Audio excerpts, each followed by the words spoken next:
Hey, it's time for MX Breaks, where we bring entertainment, showbiz, and everything happening around the world. And I am Emefa, not Afrogirl. I'm sorry, I didn't get a memo. So, okay, I didn't know it was going to be Denu. I thought it was going to be Beyonce. Yeah. Denu Beyonce. Repping all the way from Denu. Girl. You said Denu. Oh, Denu. Denu, not Girl, Denu. We are too you local. look all sorts of beautiful this morning. I like the dress. I like the shoes. Thank you. Seven has legs. You finally got one of the intents to, have some soft spot for a woman who wears anklets. Oh, the Jonathan, eh? Yeah, Is no, Jonathan? the other one. Emefa, where you are going to? There's an intern in this office. On that note, please let's move on to our stories. And we can't start, obviously, without talking about a chairman to the world. It was electrifying over the weekend as dancehall artist Stonebwoy hosted his musical concert, A Chairman to the World, to entertain his fans in A Chairman and more. The 7th edition was held at the Saka Saka Park in A Chairman. It saw power-packed performances from some top Ghanaian artists, including Sister Ifia, R2B's, Empress Gifty, amongst others. Now let's check out some performances.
And of course, it was a very good performance. Emefa, I'm really disappointed though. Why? I was expecting to go and support your favorite artist. And says who I didn't? No, you didn't. Were you there? Is this what you do to a sister?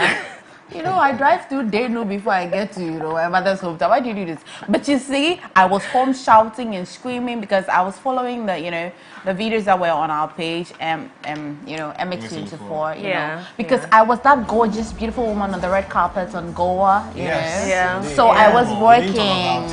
I was working, I was rooting for Four. I spoke to Fouriwa and all of that. But, Stonebwoy, please, am I giving a speech? But we'll talk about Goa. I was just telling Emefa that I love beautiful stories, and Stonebwoy's story is very beautiful. Yeah. He's one of those people. I'm telling her again, just like Saturday, he's one of those people we saw come up. We saw come up but you've seen him put in the work. When he was doing those songs, I remember I got Stonebwoy's first CD at a Cromwell. There was this guy who was just going around sharing his CD. Yeah. Is it Necessity? It's called something. His very first album, and he was sharing it for free. Yeah, it had Irene Logan on it, I'm sure. One of those, yeah. And I went home to play it. I was like, oh, who's this guy? And he's grown and grown and grown and grown. And now look, 7th edition of his. Let's talk about the concert. powerhouse and the support system behind, Stonebwoy, his wife. Yep. His wife. When you marry well, Choose well. His wife has been really, really supportive. Absolutely. Very supportive. Feminists will come for me, but it's okay. What did you say? When you marry well, Well, when you marry well, it's for both men and women. So, I was given the opportunity to clear the air. Mademoiselle, please. Okay, but also what happened as well, obviously, a number of criminal activities happened during this event, and the Ghana Police Service has picked up 42 persons at Stonebwoy's concert. Let me just quickly read what the Ghana Police Service has been saying. Police arrest 42 suspects for various offences at their Sherman to the World concert. The police arrested 42 suspects during the Sherman to the World concert held on 3rd August 2022 at the Saka Saka Park in Sherman in the Greater Accra region. It also goes on to say that a number of them were arrested for carrying fake weapons and a host of other things. So the suspects who are being held from various offences attacked some of the funds. So did you see this? So a lot of people have been trolling the Ghana Police Service because they spelled funds wrong, and up till now they haven't changed it. Being held for various offences.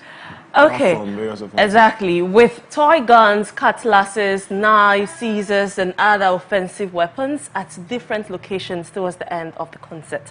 Items retrieved from them include 2 toy pistols, 10 mobile phones, 5 cutlasses, 5 jackknives, 3 pairs of scissors, 1 wig, and a tablet. All the suspects will be taken through the due process of the law. Your wig too. Okay. I send me your wig now. You'll he'll remove it and what they'll sell it. Honest perspective. Maybe you think that you picked a nice woman. Sure. No, but it's expensive. You can make some money. Wait, they stole wigs? Yes, so they stole it from someone. Like the wig Madame is wearing now. Shall we send you the invoice? What's the name of this one, please? Last time I was asking. Chocolate? Bone straight. This one is like 32 inches or what? What inches is this? On that note, Emefa, I want you to brief us. Tell us about your awards. How did it go? Tell us about it. Oh, so over the weekend, our very own Oforiwa, was nominated for Young, TV Personality. And I met her on the red carpet. So essentially, it's been the 5 years of the Ghana Outstanding Women Awards, and they honored some women, Gifty Auntie, Honorable Jifa Gomashi, amazing women putting in the work. Daughters of Glory, she just were there. Akutiche was there and all of that. I was on the red carpet having a ball as well. But my favorite time was when I spoke to Oforiwa on the, I've never seen Oforiwa that nervous. I just really wish I would win because I put in the effort. Last night I was stopping. She'll kill me for this. But yesterday, that Saturday was just, celebrating women across board. And I was really happy to be there. Yeah, we were watching the pictures. We saw the pictures, the videos. Yeah. And you looked amazing. I loved your outfit. Who styled you? Thank you so much to the Gem Clothiers inside Medina. She's been styling me for like 7 years. She's learned how I look, less but very beautiful. Thank you so much to the Globar as well. And then my hair as well from Hairs a la Mode. Please, if you missed it, the page is Emefa Mamaga on Instagram. I have put some tights video. I'll post it few minutes. I would just like post it in few minutes and then you see, like, very nice. Okay. Eddie and Ampedu. Yeah, why? We are waiting for the video, Emefa. After the show, we are going straight to Emefa Mamaga's Instagram page. Now, let's move on to another story. Kofi Kinata's songwriting prowess is still being recognized nationally and internationally. Over the weekend, Kofi Kinata was lecturing first-year students at the University of Texas. In an Instagram post, Kofi stated that he was sharing his knowledge in a writing and composition class with a group of first-year students of the University of Texas. He was also sharing his creative process and brand ethics. This will be the first time the artist has had his writing skills acknowledged. Earlier this year, it was reported that Kofi Kinata's Things Fall Apart is being studied by level 200 students of KNUST. Kofi Kinata is also the only artist who have won Songwriter of the Year for 4 consecutive times. So, kudos to Kofi Kinata, and as you can see, these are the pictures from his brief lecture at the University of Texas. Do you know what stands out for me? How there's an eye mark in front of every single student. Oh, yeah? Tell God, they got your number. Yeah. This will make you happy, won't it? Oh, come on. Why? Okay, because... So, Kofi may be a good writer, but could he be a good lecturer as well? I'm wondering. Maybe he's a good speaker. I think I've had him talk. So, being a good speaker, I'm sure he'll be not a lecturer. He's not like a permanent lecturer. You just okay, this guy is good at what he does, and we just want to share your experience as a writer. Not like a presentation, but they call it a lecture. Okay. Yeah, but I mean, when it comes to IMAX and Apple stuff, America is home of it, so it's common. So when are we going to get there? When? Yes. MS24. Like no, I mean university. So I go to the University of Ghana, and then University of Ghana. You want IMAC? Yeah. Hey. Yes, we'll have it. What am I saying? Proud. Amen. Oh, amen. Okay. Now let's go. Let's move on to our next story. To this unfortunate incident, Nigerian gospel musician Lucy Oyinka survived a ghastly accident over the weekend. The crash reportedly occurred on the Lagos-Ibadan Expressway between a Land Cruiser Prado SUV and a trailer on Saturday. In a photo, the gospel artist was captured sitting in the back seat of the wrecked Land Cruiser with the driver of the vehicle and another member of the team. He is, however, stated that he's hale and hearty. Reacting to the incident, Dosin disclosed that he took a nap only to wake up and realize that the Jeep was under a trailer. He further expressed gratitude to God for saving his life. And now let me quickly check out what he said on Twitter and on the social media posts. But largely, a lot of social media users, a lot of celebrities have just been thanking God and affirming God's grace. Okay, so this is his page on Instagram. He also posted the same thing on Twitter. Indeed, God is sweet to worship. That's the meaning of his name, Oluwa Dusin. God is my glory, the lifter up of my head. The keeper of Israel neither sleeps nor slumber. He watches over his word to perform it. Glory to God, now and forevermore. I remain in awe of God. I am perfectly okay, body, soul, and mind. Thank you, everyone, for the calls, messages, prayers, and well wishes. And that's from his page. Largely, a lot of celebs have just been commenting. A lot of people are just affirming God's grace and how God saved him, because he was unhurt after this accident. You know what's very outstanding in his post for me? There was nothing about him over there in the message. He said that God watches over his word. You know, so he sees himself as God's work and word. Yeah. You know, and it's not even about him.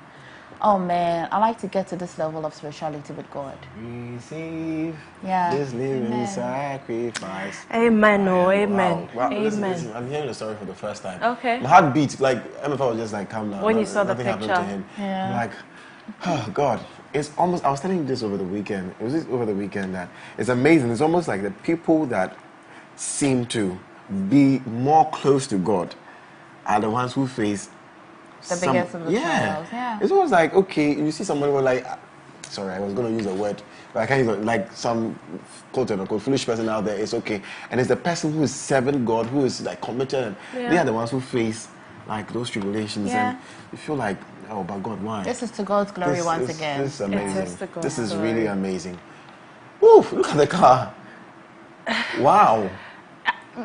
This is a huge testimony, especially for those who do not believe in God's work. But yeah, let's quickly move on to our very final story. The Weeknd abruptly ended his concert in Los Angeles on Saturday night, citing vocal issues. He was in the middle of a performance of his hit song, Can't Feel My Face, when he walked off stage. He later returned to the stage and apologized for his vocal issues and promised the audience a refund. Here is his apology video. This is killing me. I don't want to stop the show. But I can't give you the concert that I want to give you right now.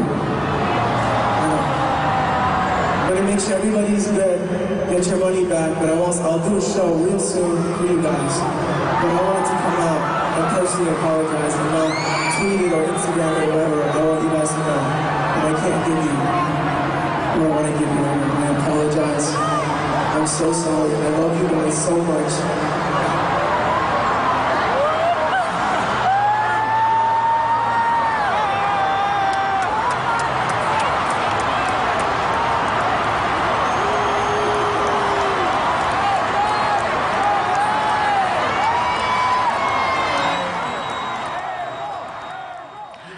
Yeah, and that was the Weeknd right there. He had to leave the stage because he felt he lost his voice.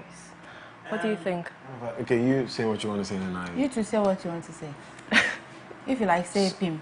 Okay, so you seem to have a problem that he ended the concert abruptly. The guy was having vocal issues. He's a performer, he's an artist. What should he do at that point?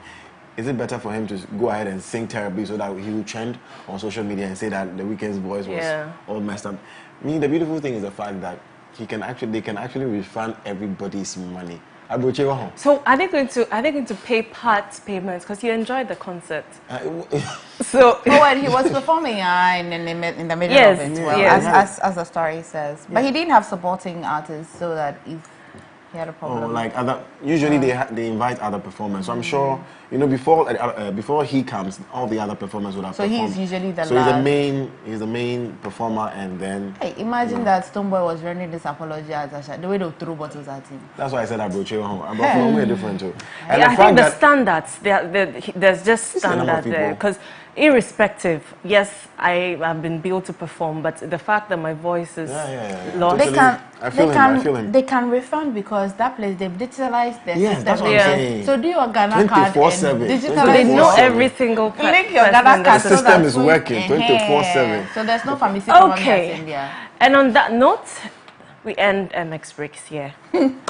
Digitalization. Thank you so much for watching. This is MX Breaks, where we bring entertainment and showbiz. Don't forget to tune in to Jason Ele's show, MX Live, at 3 p.m. with Jason Ele. I am Emefa Chichi. You can reach me on all social media handles at Chichi Emefa. Godwin, Emefa. Thank you. The only Beyonce from Ghana. Thank you very much. It's good to have you. See you tomorrow.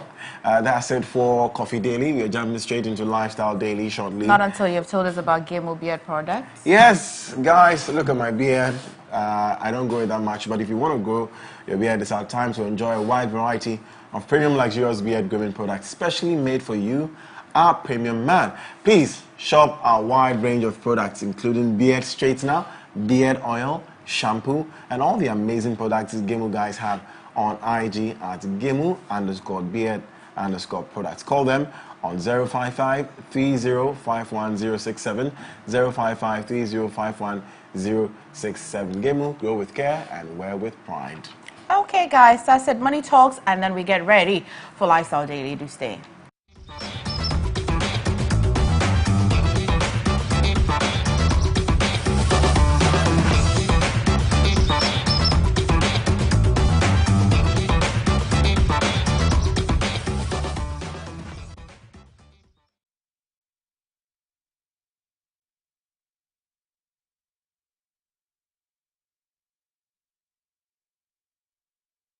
Ice Adonis, the story of stepsisters whose rivalry turns to hatred when one sister is framed for murder. From the action-packed opening episode featuring a prison break followed by a dramatic fight at a wedding, the story twists and turns through 5 years as the wrong sister battles to win back the life and love stolen from her. Be ready for the suspense, the excitement, and the emotional roller coaster. An addictive tale of hatred, rivals, manipulation, and deceit, set in the glamorous world of the cosmetics industry.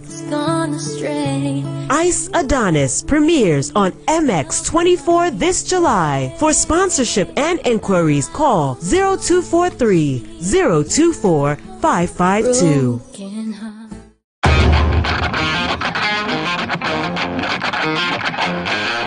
Dreaming of a property for your home or workspace is one thing, but finding the property at the best locations with the most favorable condition and closing that deal is another.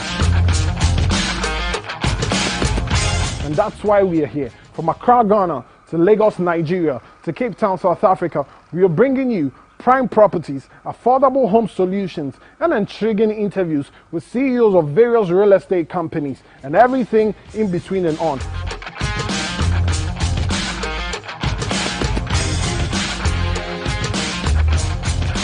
My name is Kwesi Otten Desmond, and this is Property Take.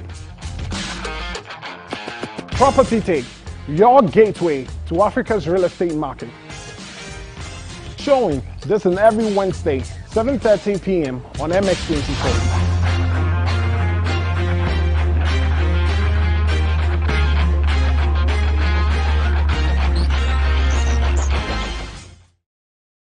If you're into content production for digital or TV, say hello to the MX24 studios. We're the prime location for your music video shoots, live productions, TV shows, and more. From state-of-the-art equipment to a very skilled production team, we've got you covered. Step into our modern and spacious studio with a changeable lighting system and foolproof sound. Our touchscreen studio projection monitors come with other features, including Wi-Fi connection, screen mirroring, and a remote workspace mode. Take advantage of our high-quality cameras to shoot in 4K and a variety of the best lighting equipment guaranteed to put life into your sets. Locate us on the first floor of the Silicon House building off the Boundary Road, East Legon. Give us a call on 024-235-5956 or 054-454-8612. You can also email us at info@mx24gh.com.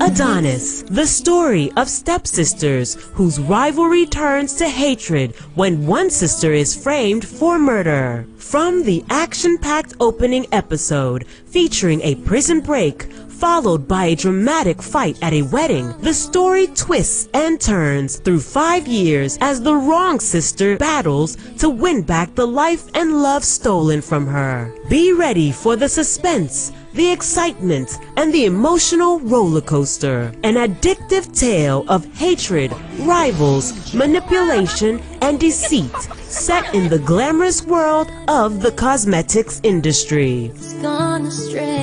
Ice Adonis premieres on MX24 this July. For sponsorship and inquiries, call 0243-024-552.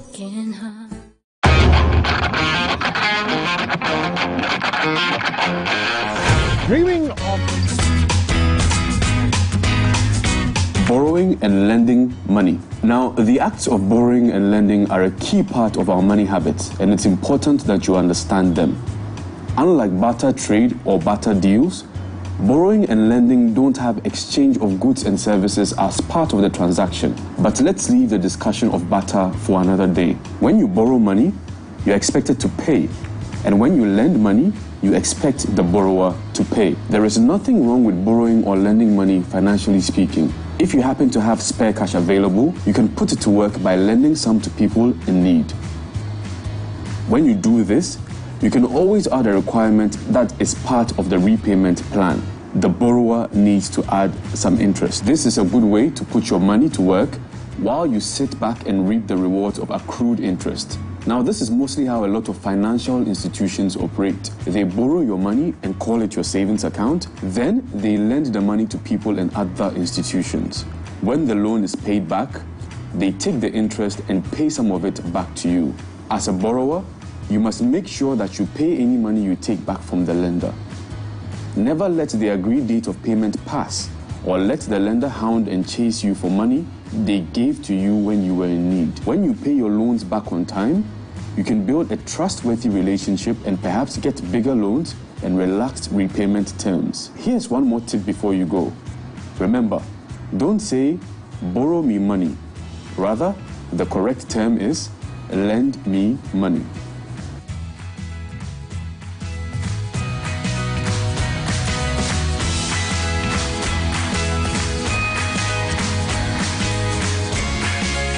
The fruit of your own lips, a river from your own belly. For your home or workspace is one thing, but finding the property at the best locations with the most favorable condition and closing that deal is another. And that's why we are here. From Accra, Ghana, to Lagos, Nigeria, to Cape Town, South Africa, we are bringing you prime properties, affordable home solutions, and intriguing interviews with CEOs of various real estate companies and everything in between and on.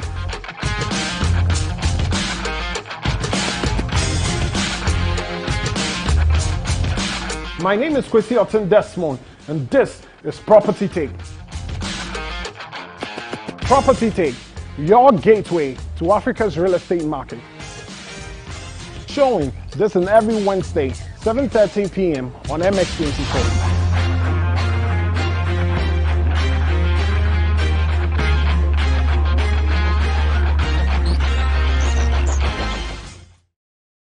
If you're into content production for digital or TV, say hello to the MX24 studios.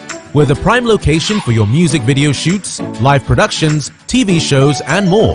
From state-of-the-art equipment to a very skilled production team, we've got you covered. Step into our modern and spacious studio with a changeable lighting system and foolproof sound. Our touchscreen studio projection monitors come with other features, including Wi-Fi connection, screen mirroring, and a remote workspace mode. Take advantage of our high-quality cameras to shoot in 4K and a variety of the best lighting equipment guaranteed to put life into your sets. Locate us on the first floor of the Silicon House building off the Boundary Road, East Legon.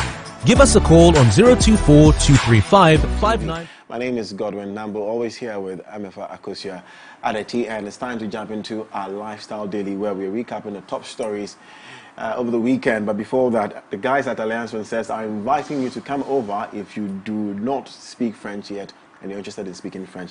And this is what they have to say. They said your ability to communicate in the French language gives you an upper hand in your travel experience, your career development, your education. And so they will help you develop an all-round skill in reading, writing, and speaking in a multinational and multicultural environment. They have experienced and professional teachers. They have flexible time schedules. They have in-person, online, and hybrid classes. And they also have French for teenagers and children above the age of 3 years old. So please call them today to register. 050-128-7814, 050-128-7814, or you can WhatsApp them on 050-128-7814. Or you could also visit www.afacra.org. French up your lives now, guys. It's time to discuss topic of national interest. And joining us in the studio this morning, two fine gentlemen who got the memo with Emefa and wore dark blue. I didn't get the memo. I'm sorry. If I can go home and come back, I'll do it. But Ira Adams-Karim is a social entrepreneur. Bro, welcome. David Hughes, former NUC Secretary for Societies and Welfare, also welcome. It's good to have you. It's your first time on the show. Yes. It's good. Doing some Zoom. Yeah, that's true. That's true. But in person, it's your first time. It's good to have you. Ms. Emefa, we're starting with Auditor General's report, aren't we? Yeah, maybe we'll take their highlights for the week. Maybe the whole of last week also to the weekend. Which teams do you support first of all? Well, I'm a Manchester United fan. there we go. So we're starting off with that win. Okay. So, I mean, for me, I didn't watch the game because I wasn't sure where it was going to go. So See, he's been very honest. So at least, I just decided to stay back and not get heartbroken. But yeah, at the end of the day, we won, and that's the most important thing. Your highlights, bro.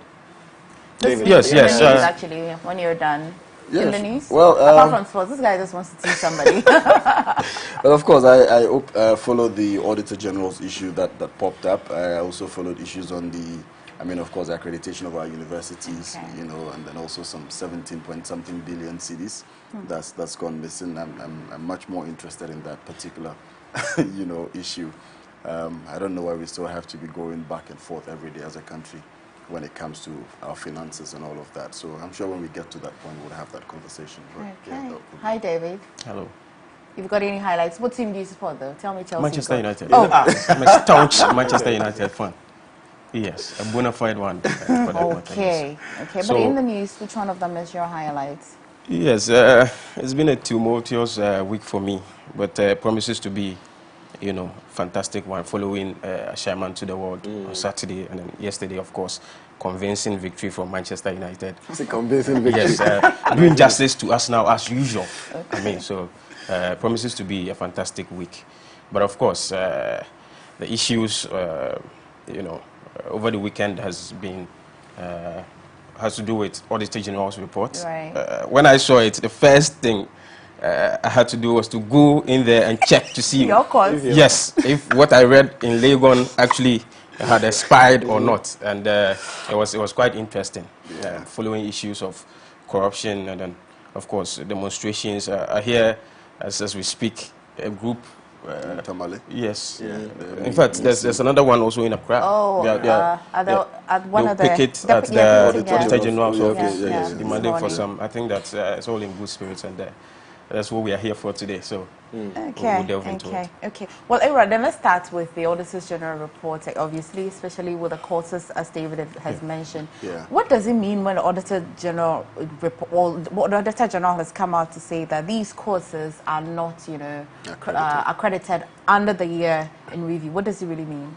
All right. So, I mean, as far as I'm concerned, or as far as my knowledge, is on these issues is that, so once you start an educational institution or once you belong to an educational institution, you're supposed to go to the National Accreditation Board, with a list of the programs that you study or you want to offer to the public, and then get them to, give you the necessary accreditation before you go ahead to run the course and to issue certificates to people who graduate. So if you, end up running these courses without getting the necessary accreditation, obviously it's a violation of a law. I'm told there's a certain educational act, that was put in place in 2020. So you're violating that law, and it's criminal, to even start with in the first place. And so it means that people who might have gone through your school to study this particular program, at the end of the day, just wasted their time and money. Is that so? I mean, that's what clearly looks like, because if I come study a program which does not have the necessary accreditation, so what's the validity behind the certificates that you have given me, right? And so that's where the problem is. But from the look of issues with what we have in the Auditor General statement, it's as though, yes, once that accreditation is given, there's a time frame, within which it is valid, and afterwards you'll have to go back and renew it. Now, it looks as though most of the programs being talked about in the Auditor General statement are, programs that need to be renewed. The accreditation have to be renewed, and so it's not as though the institutions started running these programs without the necessary accreditation from the onset, but it's just that they have to go back and renew them. Now, I followed a statement from the Kwame Nkrumah University of Science and Technology, and what they are saying is that, well, we have submitted, whatever documents we need to submit to the National Accreditation Board. But as usual, we are Nana Akufo-Addo's Ghana. There are going to be delays, there's going to be bureaucracy, and all of these things. And so don't worry, we are Mohammed's Ghana too. Oh, we will be Mohammed's Ghana when it's your turn to speak.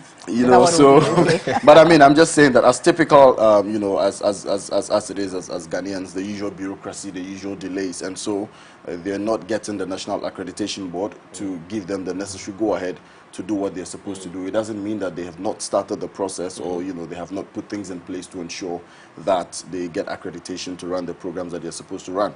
And just like David stated earlier, when I saw that particular news item, I quickly went to look for the list to check to see if my program was valid. And yeah, I mean, lo and behold, mine was valid. It was okay. There was nothing wrong with it. It had been renewed and all of that. And so that's a good thing to start with. But I feel that as a country, we need to start taking some of these things very seriously. Absolutely. Reason why I'm saying that is I realize there's so many young people in this country who are looking for opportunities to study abroad. And when they apply to schools, they are rejected because their certificates do not hold water. And so it means that when we do some of these things, or when we allow some of these delays to happen, we are causing damage to future aspirations of a lot of young people. And so it's important that we take some of these things serious. Aside the fact that, well, it has legal, repercussions on the institutions that fail to do that, but let's also look at it from the point of, this is the future of young people we are talking about, and we should not, be gambling or playing with it. There are certain things we shouldn't joke with. I always talk education should not be joked with. Healthcare should not be joked with.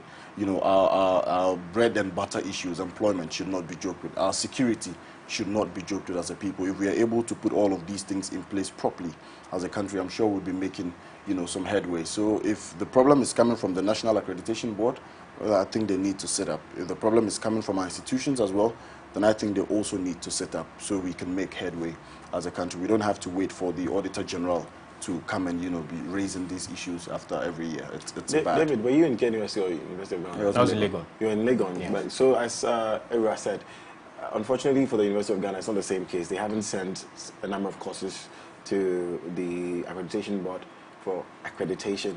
But one will expect, a high institution like University of Ghana, is it Kumutu that's Legon Hall, but Integral Presidamus, isn't it? Yeah, Integral Presidamus. Would expect a school like University of Ghana to have, done due diligence, wouldn't you say?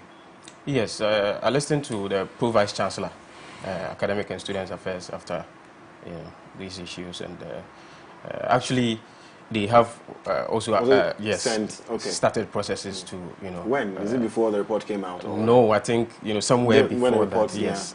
It's quite serious because there's a new program that came in 2018, I think, DPharm, Doctor of Pharmacy.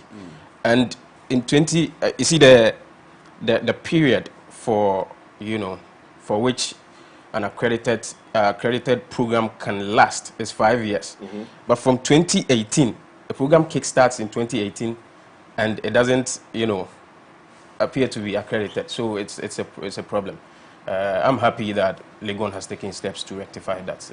But the issue is that, like he mentioned, it has repercussions on students, and this could as well trigger a cascade of legal issues, such that I enroll in Legon, I sign a contract with the university.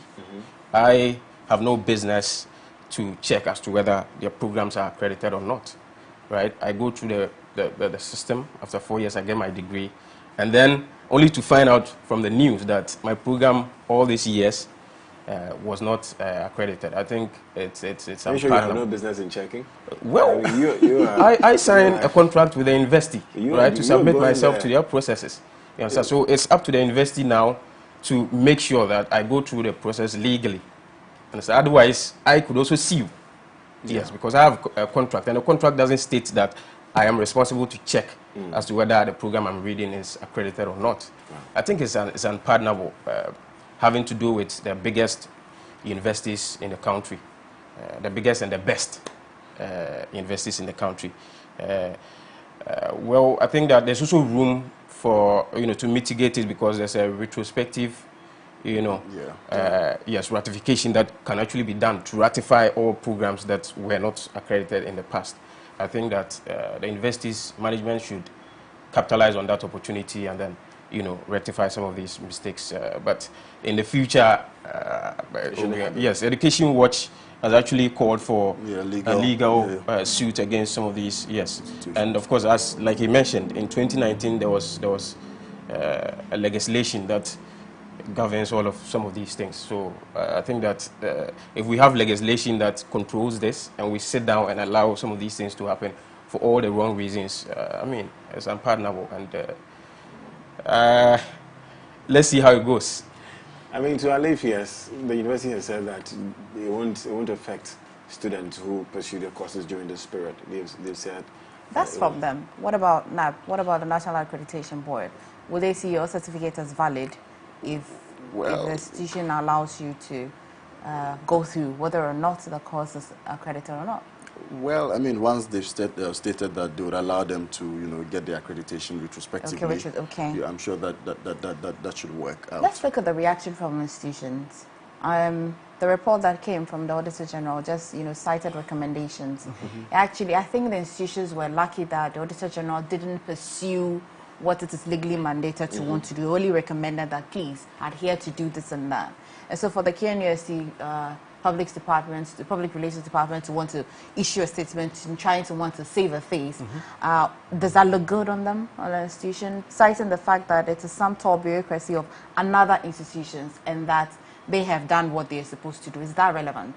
Well, I mean, if indeed they have done what they're supposed to do, I personally see nothing wrong with them coming out to state that, well, yes, I have gone through the process and done what I'm supposed to do. So if the person responsible, for that has not done what he's supposed to do, you should not blame me for it, but rather go after the person. I mean, anybody in any institution would definitely want to take, that step as far as PR is concerned, because give or take, these institutions are brands that also need to be protected, and so anybody within would want to, as it protect that brand and not want to find themselves, in hot water. So if indeed KNUST has taken that step, way before the Auditor General's report came out, then it's only fair that they come out and clear the air and not sit down and for integrity's sake, I don't know how long these programs have been running, for which they've not been accredited. But if you're a higher institution and you know that you've submitted your courses to NAB and NAB has not given you the go ahead yet, or has not renewed, for the want of a better word, the license to teach these courses, then why admit students? Why, you know? I mean, so that's the problem, you know, and that's where we talk about the fact that there are legal, you know, repercussions to it. And even before you advertise such programs on your website or wherever, you're supposed to have the necessary accreditation, right? But let's not also forget that these institutions we are talking about have existed way before the introduction of the National Accreditation Board.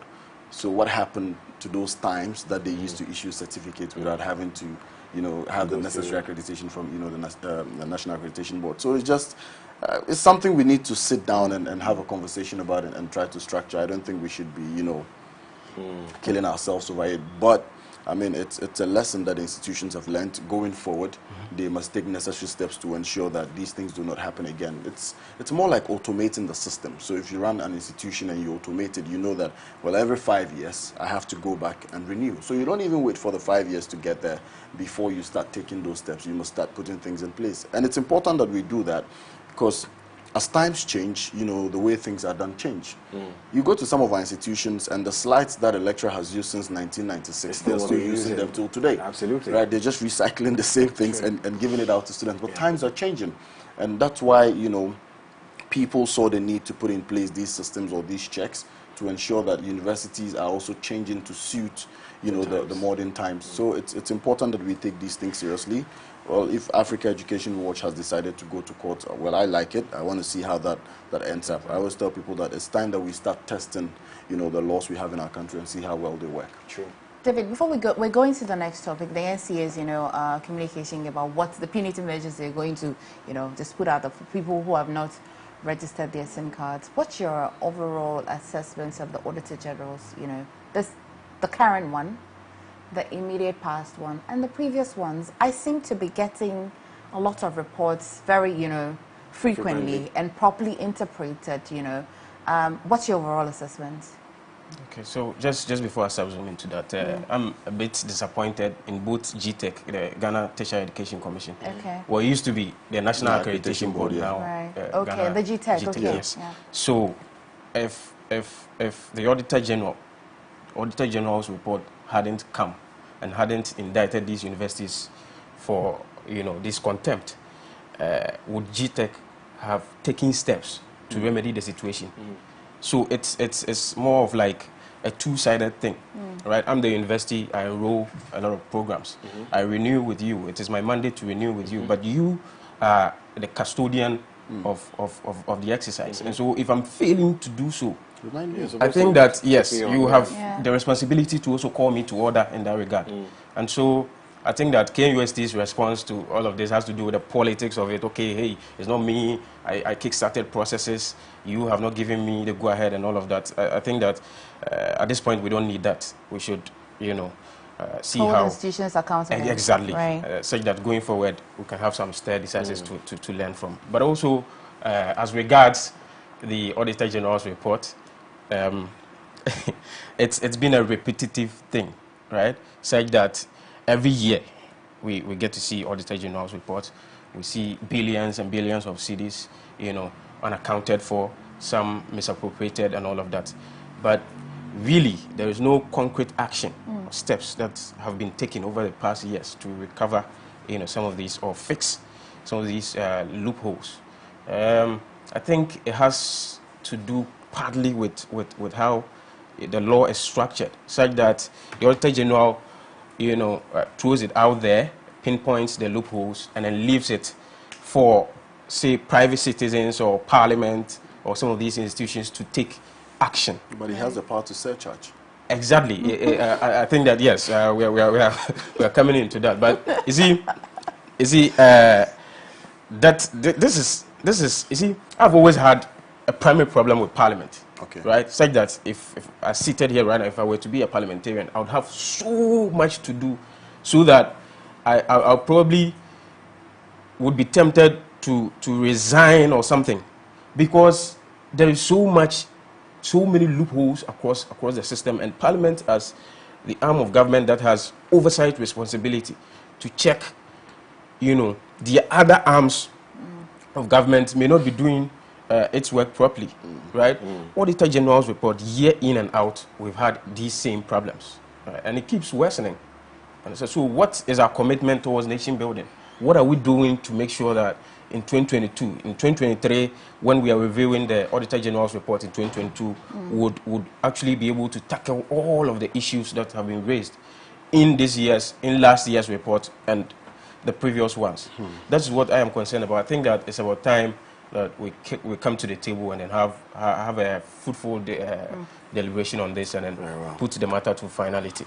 Emera, have you seen? Good, thank you. Have you seen the report? Have you seen the communique from the NCA? Yes, I've seen the communique from NCA. And have you registered your SIMs though? Not yet. Stone Academy. Will be in trouble. Are we that?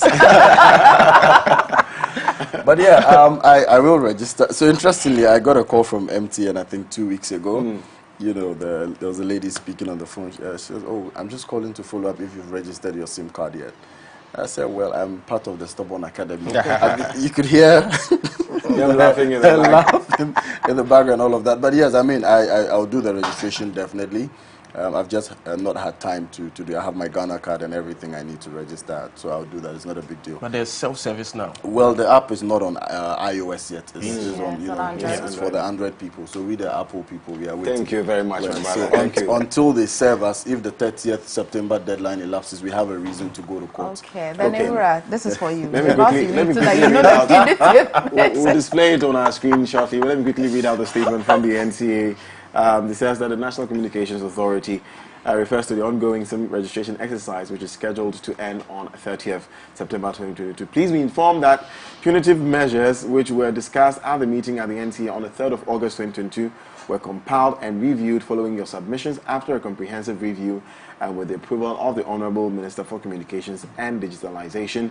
Please find below the punitive measures. Now, the first punitive measure, rerouting of all outgoing calls to IVR for a message to be played before all calls go through every single day. David is like, Charlie, I'm family. I mean, you play your message, I'll listen to it, but as long as my calls go through. Why, David, you haven't registered yours as well? I have, okay. Actually. But you don't think it's this first punitive measure is anything that would deter people? Honestly, this is uncalled for. I was so shocked when I read it. I was like, Why so I left my phone and threw it on the bed. I was like, what is this? I mean, with all due respect. In fact, I'll come and take good. We'll have your take. But the second punitive measure is outgoing calls and data services for a sequential batch of numbers blocked for 2 days, 48 hours, once a week, on a rotational basis. So every week until 30th of September, you're going to block your data and some calls. Wi-Fi. But it will still affect you. Even data services. MNOs shall divide the unregistered SIMs into 5 batches for the purpose of implementing these punitive measures. Interesting. And these measures, thirdly, these measures shall exclude blocking of SMS to give defaulting subscribers the opportunity to initiate registration because there's self-service. If they so wish, subscribers who fully register their SIM cards within the period they have been blocked will only be unblocked by the MNOs after the 48 hours to avoid the MNOs tampering with their system intermittently. And of course, there's the second one that talks about complete blocking of your SIM card by the 30th if you don't register. So, Godwin. The man who threw his phone, David. Yes. So you see, I don't see the reason for this. Probably it's been put out there to deter people from to get them to register. But I would rather channel my energy into more of awareness creation and then persuading, as it were, customers to register their SIMs. Yeah. And you see, the problem with this issue is that I would suggest that we deal with it from the base, such that as we speak, there are a host of people who still don't have their Ghana cards. Absolutely. How are they going to register for their SIMs? You understand? We are in this economy now. Policy rate has been, has shot up. Minimum reserve requirement rate, Bank of Ghana has taken it up. What does it mean? It means that, the banks are holding the monies. They are not giving them out. And so therefore, automatically it shrinks your economy, right? This is the last thing we need in this day. Such that, this seeks to affect a lot of businesses, a lot of transactions. Already we are not doing well with our e-levy. And then you're going to block, or what did they say? Said they're going to play messages and... Yes, I mean, that's just the first punitive measure. It's like when you're on Spotify and you've not paid. So they'll play adverts for you once the song is playing before you continue your music. So even though your calls will go through, though you'll be redirected to some form of message, maybe an awareness like you're talking about, that this is the National Communications Authority, register your SIM card before blah, blah, blah, before your call goes through. So if it's an emergency, just know that for the next 30 seconds or 1 minute, Have you experienced that already, Ebra? You're the one who... No, I mean, no, but even prior to that, when you make a phone call, they tell you to register your SIM card and all of that. You know, so it doesn't really matter. It doesn't really matter. And just as David said, there's so many people out there who still do not have access to their Ghana cards. And so it's important that we direct all of our energy towards ensuring that everyone who is supposed to have a Ghana card has a Ghana card. Then we can start talking about this. I have no problem whatsoever with registering SIM cards. I travel out of the country, and every time I go, I have to buy a SIM card and register it with my passport, right? And so I have no problem whatsoever. Getting a new SIM card? With registering, my SIM card and putting it in the database. But you see, I may understand the need for that, but how many people do understand? And see, David talked about awareness creation. Create awareness not just to tell people that go and register your SIM card by this deadline, but tell them why they are registering their SIM card. Tell them the importance behind the SIM card registration. Yes, obviously you want to deal with fraud. You want to ensure that you can check on people wherever it is that they are, just so in case of emergencies, you can reach out to them. You want to create a digitalized economy so that people can use their mobile phones to do whatever it is that they want to do. When people get this understanding of issues, then they would willingly get up from their homes and want to go register their SIM cards. But when you come and put it in our faces, like typical Ghanaian parents who tell you, hey, get up and go and do this, or get up and go and do that. Well, human beings naturally are egotistic. So me too, I want to prove that, well, let's see. So that so many people have not registered. I can tell you, I have about 6 SIM cards. Right? And you have to register all of them. I have to register all of them. It's a lot of work for me. Now they go sit down and dial *400#. They go save message, put Ghana card, you have to. GPS address. Charlie, you have to. But I mean, yes, eventually I will do it, and I would urge people, to do it as well. Let's talk about the time that this communique is coming out. The minister has been very vocal about the fact that after the 30th day of September, she was not going to extend it, and so do what she would do whatever it takes, to block SIM cards. Did we see this kind of punitive measures coming in? So that I was asking Godwin this morning, are they rehearsing it before? Because then, what are the consequences from now till 30th? You still have enough time to convince people. So why are you rehearsing the punitive measures? To be fair, well, I'm not answering questions here, but they've extended it. How many times? Twice? I'm not talking even about the extension. Yes. Talking about... You gave us a deadline of 30th. Yeah. So why not wait till 30th? It's like in an academic institution. I mean, your lecturer tells you that by this time, blah, blah, blah, blah, blah. You would quickly, for those like Ebra, when you say, as the time but you see, closer, before you go into the school, you know that it's before the semester, you know that it is ending. Yeah. So you have assignments, you have it's continuous assessment. Absolutely. But in all of the press briefings, we never heard that, before the 30th, there will be some punitive measures. Do you understand? Okay. So this punitive measures... I didn't sign this contract with my telco. Exactly. That's, you see, there's a barrage of legal issues surrounding this whole thing. Such that, you see, you referenced an institution, like an academic institution, where you know that there's a clear-cut timetable, when you're doing your IS and all of that, and so you have to prepare, right? But also, what you fail to acknowledge is that the lecturer gives you your course material, which is a prerequisite for taking the program, and the course. There are timelines on it. I don't have a Ghana card, for instance, right? You want to block me for not registering. Then my Ghana card has been scheduled to somewhere April 2022. Yeah. How do we reconcile this? 2023. You understand? So it's if you look at the reports, the NCA cited, according to the minister, it is solely the minister's decision. So it looks like the NCA, if you read it, it gives that preamble to, the whole communique that came out. But you get me? And I was really shocked, because I don't see, I'll really be shocked if any of the mobile network operators actually sat in a meeting to agree to this. Yes, to agree to this. Right. Because this actually seeks to also dwindle their profits and all of that. Absolutely. You understand? So, and you see, some of these reconfigurations, right? Would you agree that this punitive measures at least will get a few more numbers added to the because the numbers are woeful. As at June, July, it was 283,000 people registering, and just in August, only 5,000 people. I should tell you that there's something wrong NCA somewhere. and the ministry is not doing right. Well, you see, you can't blame it on the citizens. Exactly, because see, the Ghana card, they don't have it all. People don't have it. Okay. It's like that even if you lose yours and the replacement is an issue. It's a problem.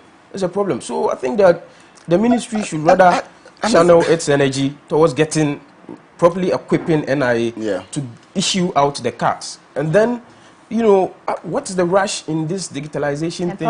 But Dave, why can't we even use other IDs? For instance, I use my Ghana card to register for my voter's ID. Would it not defeat the whole purpose of I don't think it would defeat the whole purpose of integrating, because what it means is that once you have my voter's ID, you can trace my Ghana card. Exactly. You can trace my address, my Is there an original challenge to how data was collected for the Ghana card? Because some people didn't bring correct documentations and all of that. Your ID card, maybe your driver's license may have had some fault in there. Well, they didn't even accept the driver's license when we were registering for Ghana card to start some with. documentation. So they believe that at the time that they're doing the Ghana card was the only time they have the opportunity to correct people's data, to correct it. If you ever had a wrong data collected in doing a certain, maybe your passport, maybe your home address, maybe your that. So they feel that this is the only time we are taking original and correct data. And so that's what I'm saying, that we got the Ghana cards before we went to register for our voters' ID cards for the 2020 election, if I'm right. Right. So it means that if you have my voters' ID card number, you can trace my Ghana card details. Right. For some people, you needed your passport to be able to register for the Ghana card. So it also means that if you have my passport details, you can trace my Ghana card. So I don't see why we're having to go back and forth on this issue. Right? So just take my passport and register me. Take my voter's ID card and register. For the Ghana card. It's so simple. Look, when I travel to the States, for instance, and I want to register a SIM card, they accept my Ghana license, they accept my Ghana passport. Even if I show them my Ghana card, they'll take it. Because at the end, everything. Anything. Okay. Right. How do you feel about the factory, the Commander Sugar factory, you know? The factory that was, when was this established? 1960 something? 64, yes. Yeah, 64. And when did it close down? In the 90s, I guess? guess? In the 90s, I think 91, 92. Mahama tried to revamp it in 2016. Did he? He tried well, to. There was a test run. He made investments. There was a test run. There was a $35 million investment into it. Okay. A loan, and then for retooling and all of that. Yes. And it's a loan. So we have to pay back. Everything in this country is a loan. I mean, what happened to it? He initiated, but did it work? What happened? Well, yes, they did some retooling. Unfortunately, it could not cover in certain aspects of the factory. They didn't do project feasibility? Yes, and then. Well, we'll go into the politics of it. But so what happened back then was, I think it was recommissioned in April 2016, something like that. So it was a test run, right? But after the test run, according to the Minister for Trade and Industry now, there was no sustainable plan to feed the factory with the raw material. Right. Wait, give me a minute. We took a loan and didn't have sustainable plan. Like there was no feasible, like they didn't do project feasibility, nothing. But I'm sure something like that happened. Okay, but it just didn't go. Or projects failed. I mean, risk. Okay. Well, it's been, you know, it's one of those things. So, yes. So now has it been retooled and re-everything? So now, when they came in, when this current government came in 2017. Why are you looking at him like that? No. He's up to some mischief. Oh, no, not at all. We'll discover soon. David, have your take. So when the government took power in 2017, they did an audit. Yoku came inside to do some audits and value the company actually around $60 million.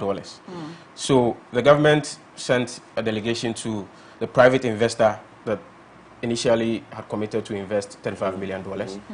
And then they said that they came after investing, commissioning the $35 million facility, came to do an audit on their own. And then they realized that the factory had been overvalued. And so there were some issues, surrounding. So government sat on the table with them to broker another deal, and then they said, you know, they had wanted to pull out because of, you know, some figures that had been forged for them and all of that.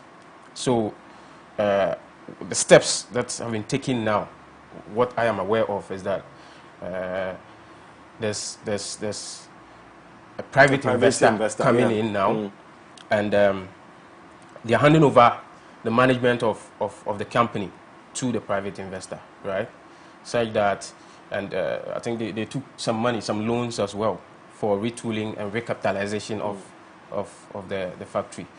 But like the commander-chief said some time ago when they visited the president of the Jubilee House, there are issues with the land that was to be left in situ, right, for the farming of the crop.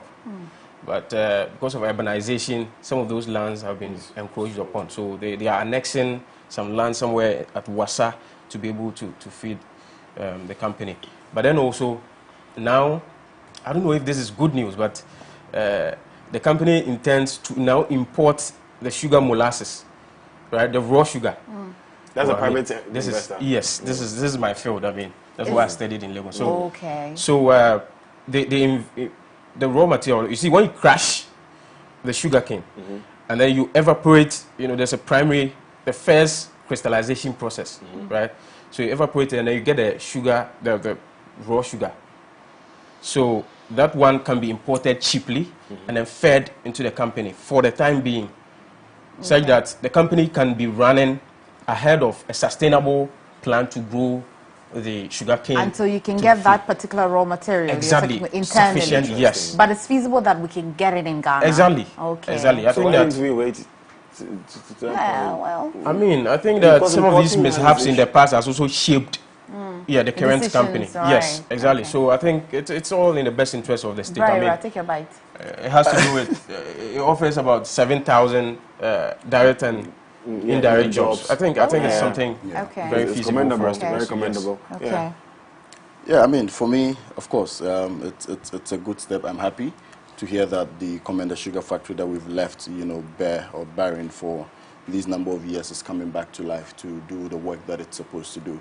And it only comes back to, you know, address one of the issues that we are concerned about, unemployment, which is a major issue in our country. And so once we, you know, we are bringing it back to life, it means that we are creating jobs for young people, so the devil does not find work for their idle hands. And then also, I think that as a country, we need to start taking some of these steps seriously. We saw the likes of Nkrumah, you know, set up numerous factories in our country. And whether we like it or not, in order for us to be able to get to where we're supposed to get to as a country, to save our currency, to ensure that people have, you know, good employment, people enjoy good livelihood, good healthcare, and all of that, factories like this are things that we're supposed to be investing in. Because at the end of the day, when we do that, what it means for us as a country is that we're going to be producing locally and consuming locally what we produce. That way, nobody's going out there to chase the dollar, and the dollar would not keep rising. It means that our currency would have some value. And so I sit back and I look at the Africa, you know, Continental Free Trade Agreement or area that's been set up. And you ask yourself that, okay, yes, now we have created this body. Yes, the end goal is for us to be able to trade amongst ourselves. But what are we trading amongst ourselves? That's a key question. What do we produce locally in Ghana, right? That we can take to, let's say, Nigeria and get from Nigeria what they produce locally. All of these are key questions that we need to be asking ourselves. So it's not just about creating the bodies and putting them there, but it's about ensuring that before you even get to, you know, the end of it, you already know what the end looks like. How do you set up a factory, you know, with $35 million and not make provisions to be able to produce sugarcane, if that is truly the case? I'm sorry. It's like someone setting up a business from scratch and not even knowing who their target market is, and not even knowing where they are going to, you know, source their materials, their raw materials from. It's problematic.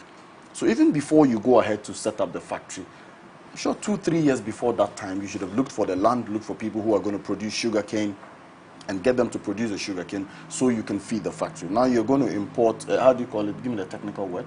Sugar, raw sugar. Okay, it says raw sugar. So you're not going to import raw sugar to process in our country. I mean, it still doesn't solve the problem. There's still importation there.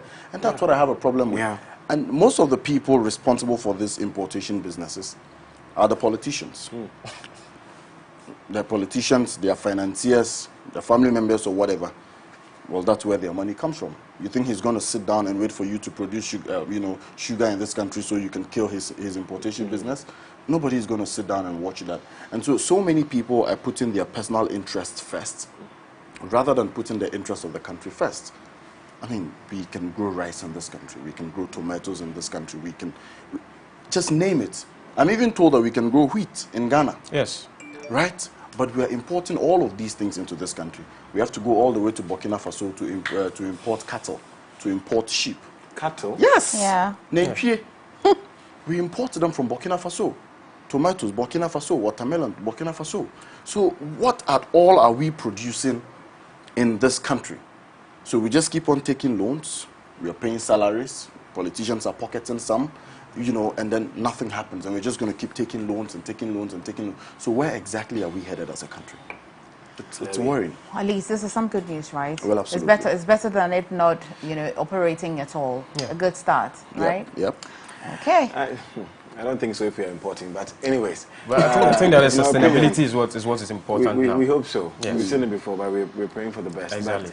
But, gentlemen, thank you so much. That's all time will allow us. Do we have some messages coming in? I should be checking if we have some messages coming in. So we move on to our next segment, which is Motivation Monday. This one says, good morning. I'm Emmanuel from Dakuman. The self-registration app is a scam.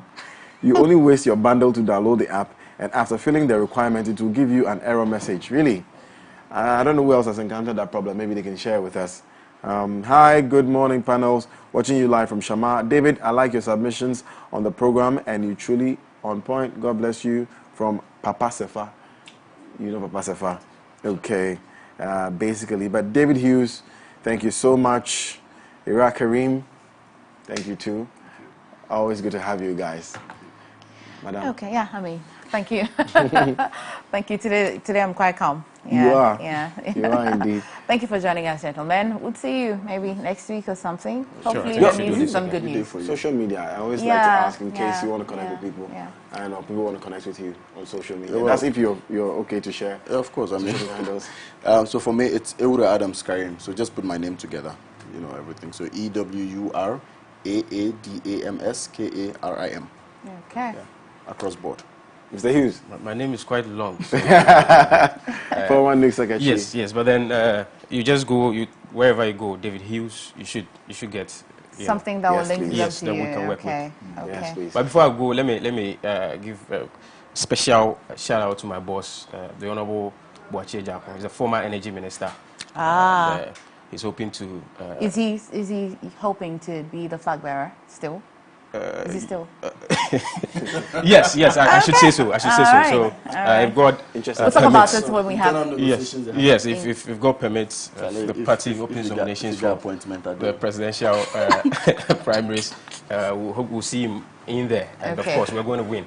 So. You'll be seeing him more often here. This is good to know. We look forward. We'll definitely talk to him when the time comes. Edwin, thank you. Guys, also thank you. Up next is Motivation Monday. Stay tuned.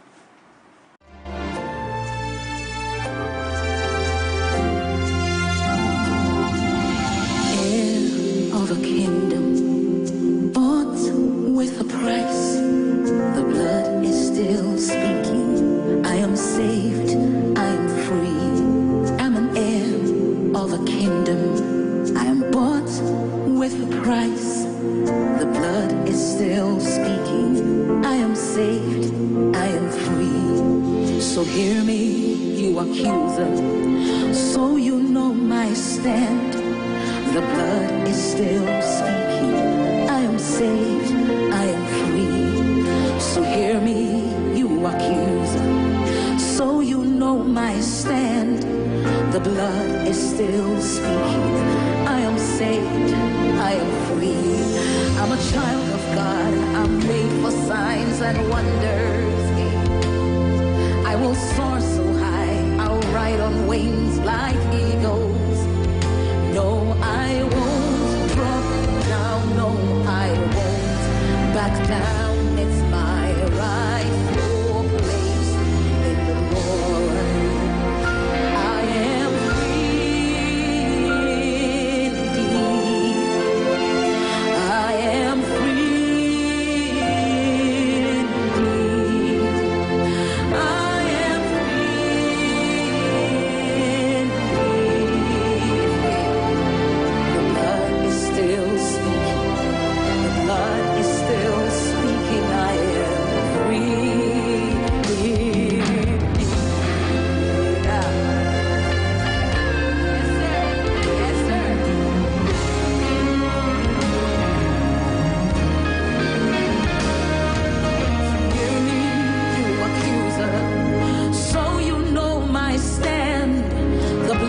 is still speaking.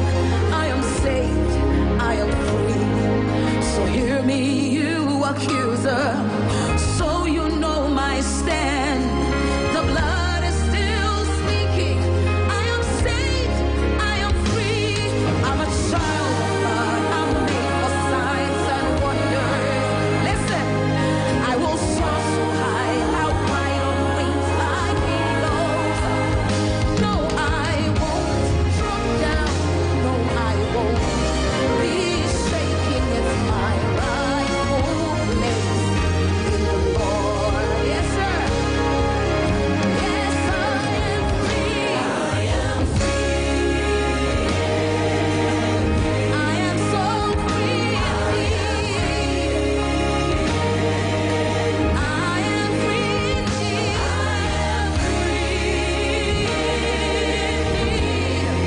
The blood is still speaking. Jesus' blood is still speaking. Great and mighty things I am free. I know behind it all. Yes, I am free. I have been set free. I am free indeed. Nothing can hold me back. I am free. Yes, sir. The blood is still speaking. Jesus' blood is still speaking. Yes, it does. Yes, it does.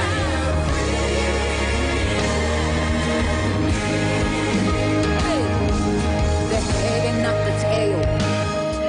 I'm above and not beneath. I am a lender, not a borrower. I am free. The head and not the tail. I am above and not beneath. I am a lender, not a borrower. I am free. I am free. I am free. I am free. I am free. I am free. I am so free. I have been set free. Nothing can hold me back. Hey guys, thank you so much for staying with us here on the AM Club. We are live on MH24 television. It's a Monday. Let's get you motivated, and I'm excited to talk to this guest. Why? Because she's a beauty queen. Yeah, I was asking her how long ago. She said, "Oh my God, it reminds me that I'm getting older." But I trust that she will be motivated with this conversation. So this morning, our guest is a business analyst, public speaker, and social strategist. She is a lecturer of entrepreneurship at Ishasi University and co-founder of the Ishasi Venture Incubator. She is the co-founder of tech platform called LITH, leveraging intuitive technology for health, and the founder of Echo Launch as well, a Ghana-based business advisory firm. Now she's received recognitions both local and abroad, like globally, especially the 30 and the 30 award, Miss Africa Humanitarian Award, and she is a former Miss Ghana, Georgia. Let's welcome Jewel Nana Thompson. Hey! See? Told you she's a beauty queen. Look at that. Good morning, and thank you for joining us. Thank you for having me. I want to understand what the Venture Incubator is, first of all. Oh, certainly. So the Ishasi Venture Incubator is a one-year incubation program that we launched at Ishasi about 3 years ago with funding from USAID, as well as with partnership with MIT D-Lab in Boston. So the objective was to find a way that we could support young entrepreneurs once they graduate, with hopes that with financial support and technical assistance, they would be able to build sustainable business models. And it was exciting because myself and another professor, Dr. Godwin, were key leads on executing this vision. And what we've seen so far after 3 cohorts through the process is that they've been able to sustain even beyond the year. So after graduating about 30 young entrepreneurs, collectively, they've been able to raise well over $500,000 to actually support and run their businesses, whether it's through grants, venture funding, or just consistent revenues that they're generating over the years. Oh, wow. Impressive to hear. Nice stuff to hear. Well, so this is a really large portfolio of you. Which one of all of these do you love doing? Lecturing, doing your, things that will get you awarded, the 30 under 30 stuff.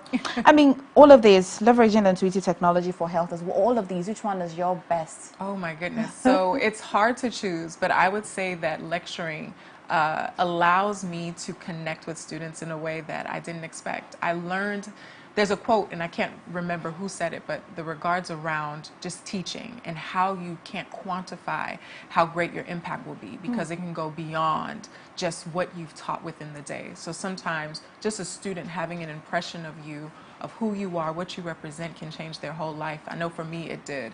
I had one teacher when I was in high school that just opened up my love for literature, and I'm forever indebted to her for that, because that really changed my pathway. Okay, good. You started with a lecturing. Let's stay on that. Did you always know that you'd be a lecturer? I had no idea. Tell me your lecturing story. I had no idea I would actually go into being a lecturer. My grandfather, actually, who just passed, is a lecturer. He was a professor, and he was shocked by my decision, because out of all his kids, his grandkids, I'm the only one who has turned to the path of academia. But I got on this path because of curiosity. It wasn't because I said to myself, this is going to be the intended path for me. It was really trying to understand where are our African stories. And we have so many amazing professors, writers, authors, publishers. However, when we're thinking about entrepreneurship and the way that it grows, and the opportunity for us to talk about African entrepreneurship and build more case stories for it, there's room. So that's why I told myself there's a possibility for me to explore and further investigate how I can contribute it to this, right? And I found that through academia, the spirit of research, and then being able to take my knowledge and then impart that on other students is just creme de la creme for me. Oh wow, creme de la creme. Okay, Jewel, am I allowed to call you Jewel? Oh, please do. Yes. Okay, so tell me your growing up, where you were born, what you love to eat, what kind of family did you have, what kind of grandfather you had. That's actually, I'm sorry, he just passed, as she said, may he rest in peace. But where were you born, your education, everything? No Remember myself. Myself. Oh, yeah. So I was actually born in the States. I was born in New York. And I was raised partially in New Jersey, and then we lived for a time in Germany, and then we came to Ghana for just a short period, and then from there I ended up transitioning to Atlanta when I was about 10 years old. And so I spent majority of my formative years in Atlanta. So I went to elementary school, as we call it, middle school, high school, college, university, all in Atlanta. And I received my MBA. So I did a portion of it in Atlanta at Georgia State University, and then I also did an aspect of my MBA from the international perspective at the Sorbonne in Paris. And then I spent some time in Brazil at their business school in Copiage, focusing on just international business relations and diplomacy, and then also spent some time in China. So that's really, China. Yeah. Brazil, China, wow. Yeah. Okay. So I went around for a bit, just trying to understand just different international business perspectives and how we can work together, particularly in an emerging market. And so, yes, and so going in that particular pathway, and then now doing my PhD at Legon. Oh, yes. Okay, so you're a student as well. I'm a student. I'm back to a student, yes. Okay, I mean, siblings. What kind of parents? How would you describe your mother? Oh my goodness, my mother. I would say she is the epitome of being a queen. Extremely poised. She is very bold, and she is also just a kind woman as well. But I would say that my mom is very liberated in the sense that she gave me the opportunity to simply be myself. Okay. Sometimes there are parents who will say you have to go on this path, but she allowed me to explore many paths until I came to this one. So there was never any pressure to be one thing, but simply to be excellent. And my father was very industrious as well. So he was the entrepreneur of the family. And so he resides here in Ghana. And so my mother was with me as well in the States. And then we came back to Ghana. So my dad is Ashanti and my mom is actually in Achim. So, oh, okay. Yeah. Do you remember what age you came to Ghana and what experience was like for you? Oh my goodness, I had to probably be like 4. So my memory was just forming then, whilst I was in Ghana. I think we spent a lot of time in Dansuma. And so, do you remember the sound of in Dansuma, the name? I do not. at all. But, you know, we spent time there. And I just remember just the joy, I guess, and freedom that I felt. And I would just look at pictures and see my joy. That's where it comes from. I'm like, I must have had a good time while I was back home. So yeah, that's pretty much my memory of being here. Okay.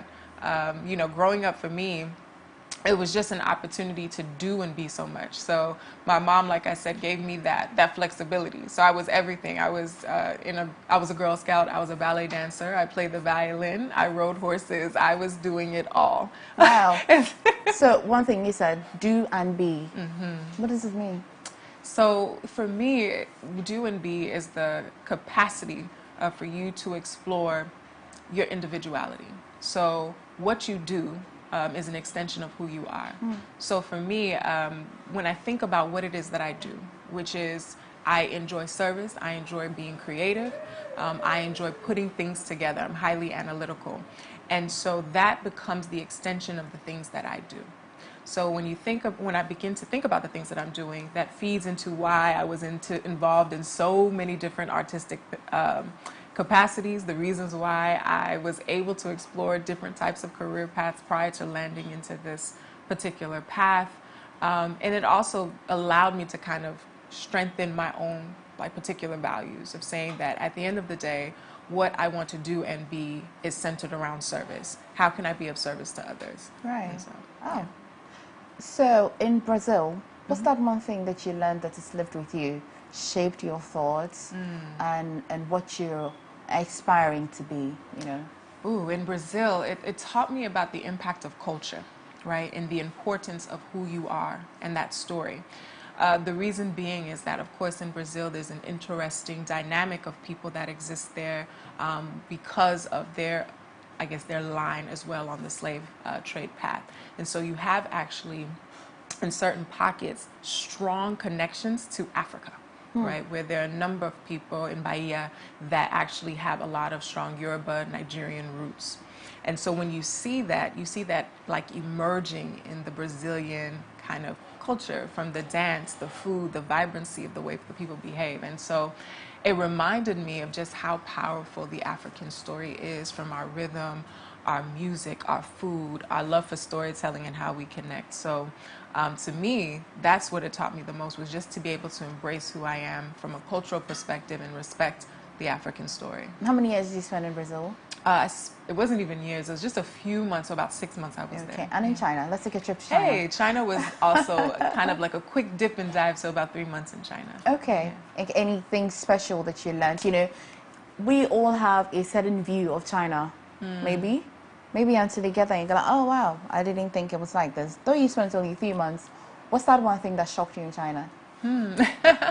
The one thing that shocked me in China is, and this is an interesting kind of a parallel, was the fact of, I always bring it back to the continent, but of how similar they are to us. Really? And what I say in that is from a cultural perspective, right? Okay. And I look at it as both kind of like this masculine and feminine approach. And what I mean by that is tradition. So here, particularly in Ghana, we respect our elders as authority when it comes to the chiefs and the way in which we hold true to our traditions. And the same is true for those in China. And I see those kind of dynamics and parallels when the way they eat, the way they consider family, the way that women are raised, brought up, it's fairly similar here.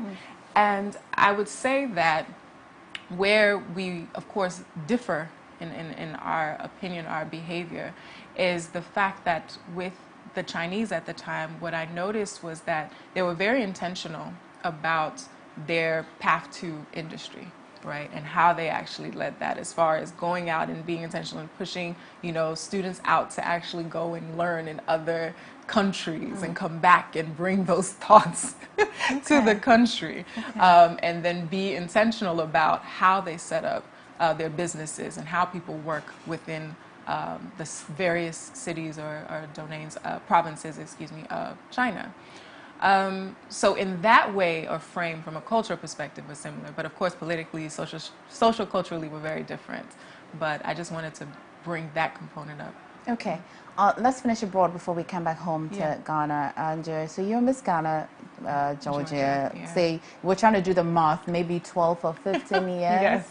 Would you let us, know your age so that I can direct the questions? We'll just say a woman in her 30s. Okay, a woman in her 30s. And so, why did you even choose to do Miss Ghana, Georgia? And how easy or difficult was it? I ask because you told me that you spent just, you came to Ghana when you were just 4. You can't even remember some of the things, but how were you able to represent Ghana for it to be Miss Ghana? So here's the thing for me. Although I was first generation Ghanaian living in the United States, I always tell everyone my whole life or my livelihood was Ghanaian. So the only kind of connection I would have to the States is what I watched on TV and what I did in school. My household, my uncles, my aunties, everyone around me, I still had to follow the same kind of customary traditions in the sense of when someone comes to the house, you're greeting them, you're serving them. All of that was still very much the same. My mom, the foods I would eat, traditionally Ghanaian, right?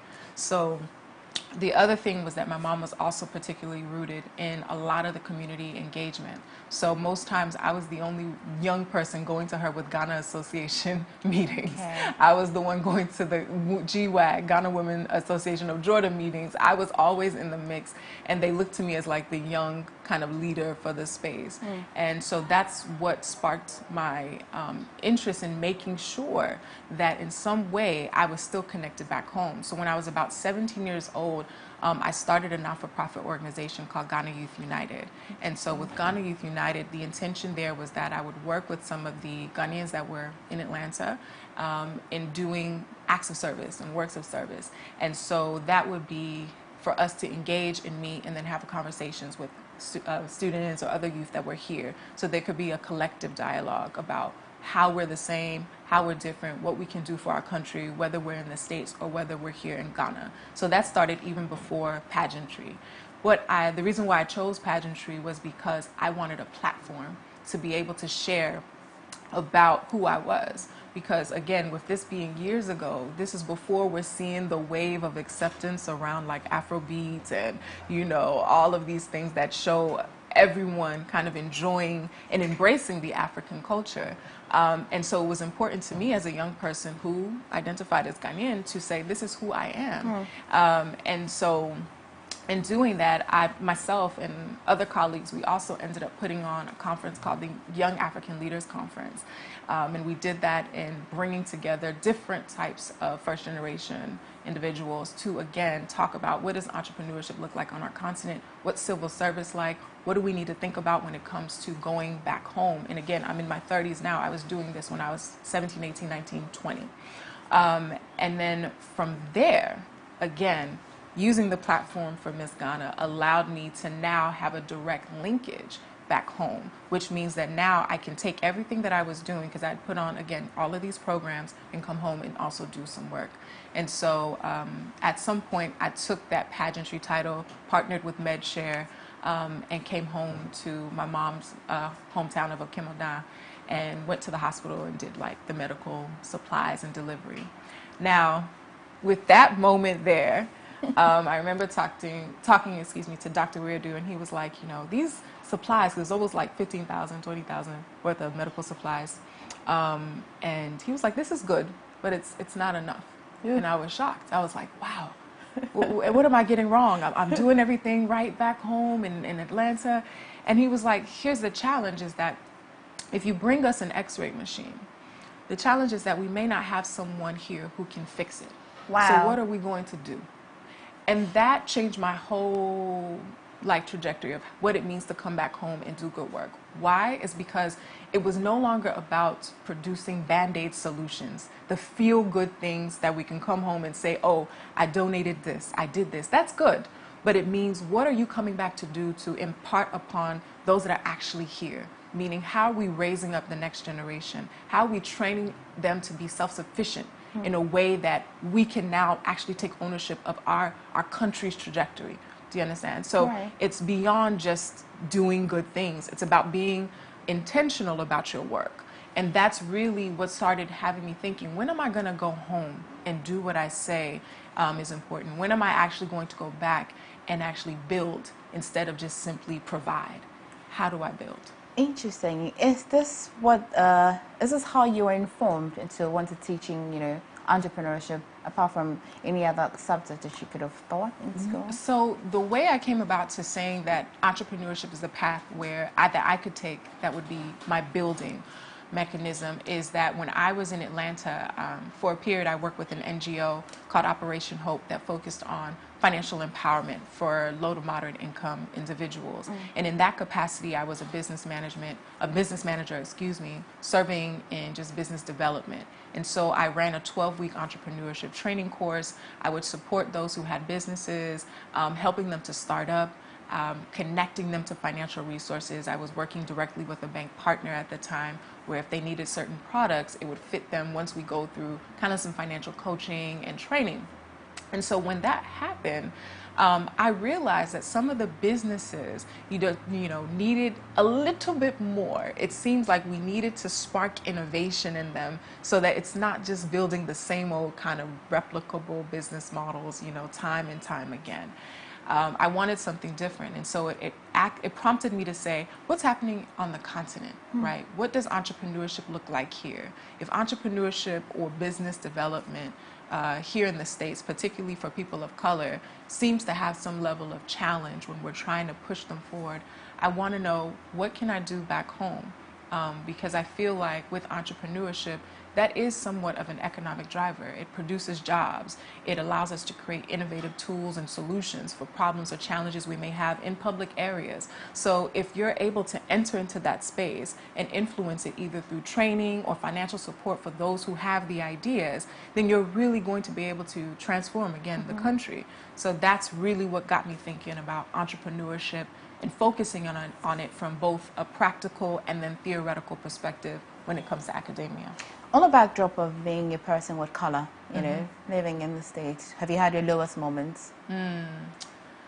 Of course. I think that sometimes the challenges that you would experience is that sometimes in certain spaces, prior to people seeing you for who you are, right, and what maybe you've been able to accomplish or what you can bring, they may see your color first. And therefore, there may be some misconceptions about who you are, right?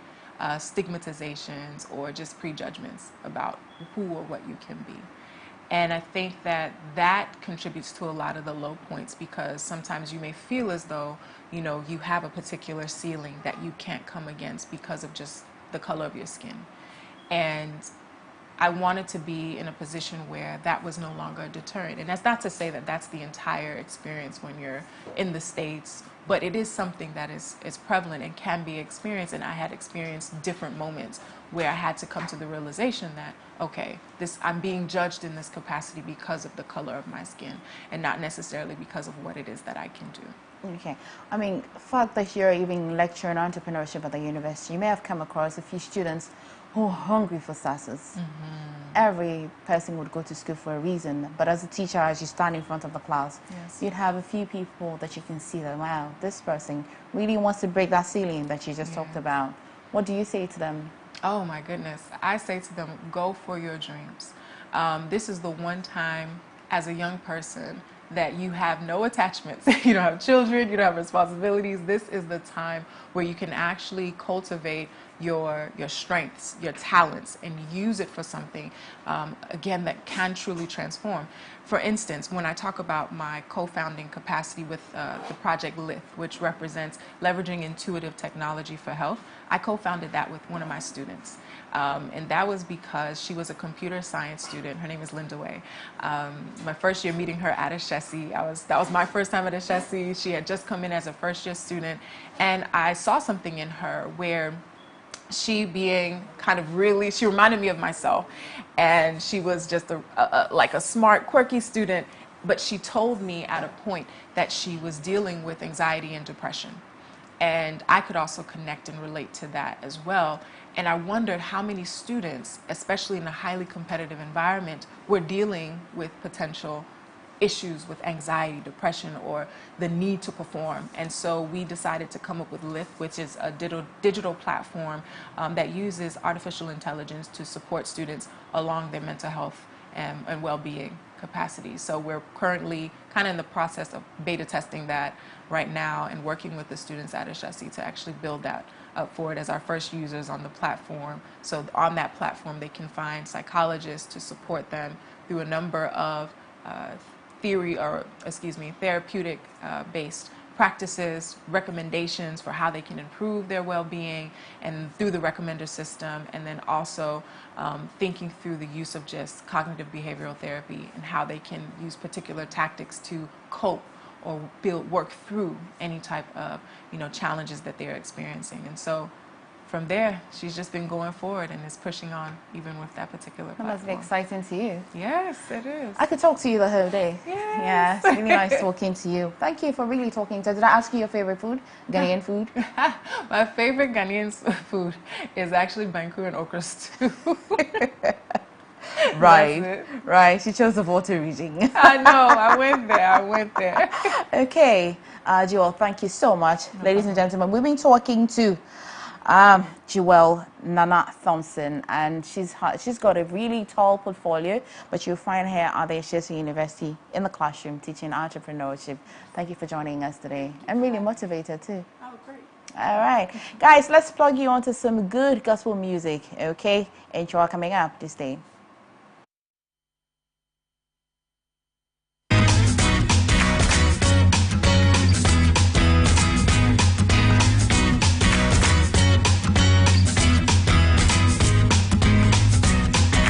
Be careful with antibiotics. Antibiotics are one of the most popular treatments for bacterial infections in the world. They help us get rid of harmful bacteria that can cause diseases such as typhoid, tuberculosis, and cholera, among others. However, abusing the use of antibiotic treatments can have a worse effect on our systems, with the biggest threat of all being antibiotic resistance. Antibiotic resistance is one of the biggest public health threats in our generation, and happens when germs like bacteria and fungi develop the ability to defeat the drugs designed to kill them. Once bacteria and fungi become more powerful than the drugs used to treat them, it can lead to higher medical costs, prolonged hospital stays, and increased mortality. Antibiotics are losing their power because of misuse and overuse in humans. Make sure you only take antibiotics if prescribed by a qualified health professional. And once prescribed, always make sure to complete the treatment days as instructed.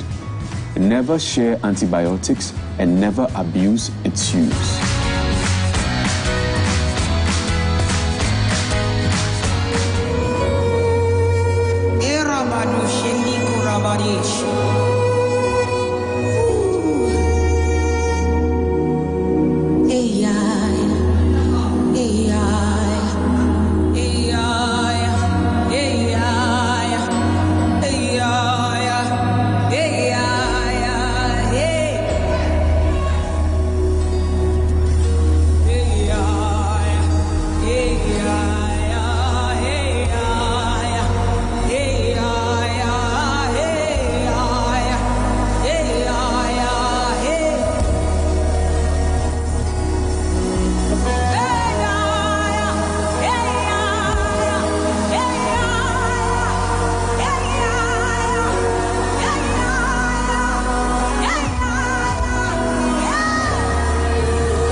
Powerful music, Victoria Renze. Welcome back to the AM Club on MX24 TV. Name is Godwin and Nambo. Beautiful conversation gone by with Emefa at the T. If you missed it, it's on our YouTube channel at MX24GH. But at this point, we all know that fuel prices keeps going up, and so you're looking for ways and means of moving from one place to another at a very affordable price. And that's why we're excited to tell you about this new stuff coming up, Aquaba Ride, and I have the head of marketing from Aquaba Ride joining me this morning to tell us more about the launch. Sarah Kwesibia Kumi, good morning. Hi, good morning. Good to have you. Thank you. I'm super excited. Sometimes I just want to park my car and order a ride, but looking at the prices is scary. So tell us about this launch of Aquaba Ride and how exciting it is for you guys. Okay, so Aquaba Ride has been in the system for some time now, but we're officially launching on Tuesday, which is the 6th of September. That's tomorrow. So as a team, we've come a very long way in making this dream a reality, because truth is, it's Ghanaian owned, and we are basically doing this for a lot of Ghanaians to be able to make ends meet and make quite an amount of living for themselves and their families. So I mean, this is big for us, and we know that it's going to be big for all Ghanaians as well. So we are really excited, and we want everybody to support us and to come on board to be part of the brand as we make this grow. Yes. How long have you been around? For more than a year. Yes, yes, but it's been on the low, but now we are going all out to make this big, and we are hoping to be bigger than our competitors. So for the sake of, indeed, for the sake of our viewers, would you say you're a ride-hailing app, aren't you? Yes, yes. Okay, so not to mention any competitor, so you order a ride just as we know, and then it comes together. What's the difference between you and all the other ride-hailing apps out there? Okay, so for us, we have our drivers and our riders at heart. So for the drivers, we make sure that we give them affordable and very good discounts. So we do not take too much from them. We make sure that we take just quite an amount so that you're able to make something for yourself as well. And for our riders, we make sure that we give them comfort, safety, and we always have them at heart. So we do not do things that would put them in any difficult situation or put them in any situation that they wouldn't appreciate. So for everything that happens, we have a 24/7 customer service representative that handles everything. So your complaints, your concerns, anything at all, and it's quick. So we are trying to do everything in our power to make both our drivers and our riders very comfortable. And I mean, we just want to be trusted. So we are not just doing anything anyhow. The most important thing, tell me about it, safety and affordability. Tell me about it. Okay, so at Aquaba Ride, we have the best cars. I don't know if you've seen any of our cars yet, but we use the best cars. We don't use the regular ones that everybody says. Once they see, they know that, okay, that's what it is. Kind of right, but then when you see Aquaba Ride, you know that, yes, that's the difference, because we use very good cars. And then when it comes to safety, we know how to, we manage our drivers in such a way that you do not do certain things that you're not supposed to do, because we've had instances, or let's say situations, where riders have complained on social media about how drivers abuse them verbally or physically in a way. But at Aquaba Ride, we make sure that these drivers are checked, so you do not just do things anyhow. And we are launching our official Snapchat handle as well, where you're able to record videos of live incidents. Nice. And we have people that are on standby to always view it, so that once there's something happening, we can send help and then make sure that things are being done properly. So that's the difference between us and the rest. Oh, that's super cool. Okay, so quickly, the official launch is when?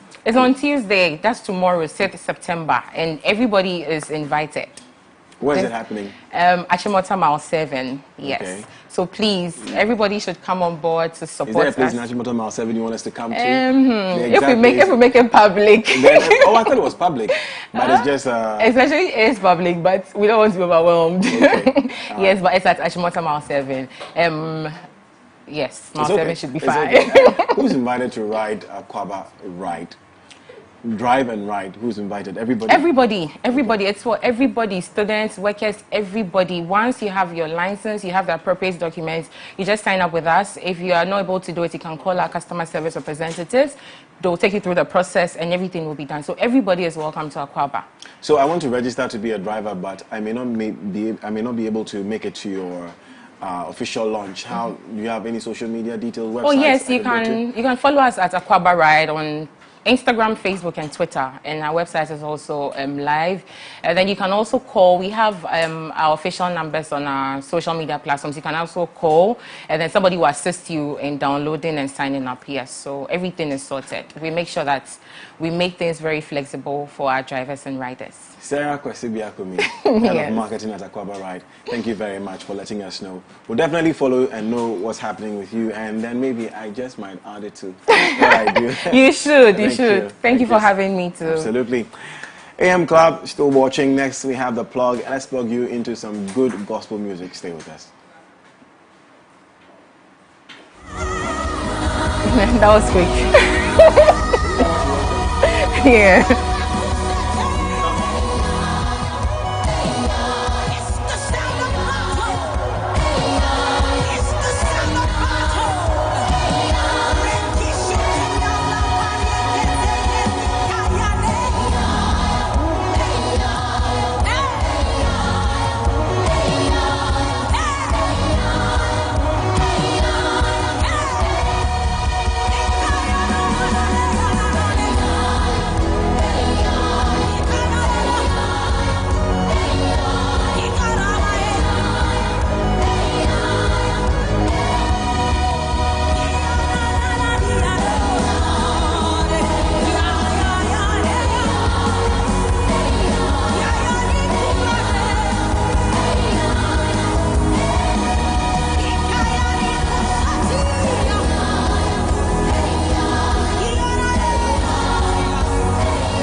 or 054-454-8612. You can also email us at info@mx24gh.com.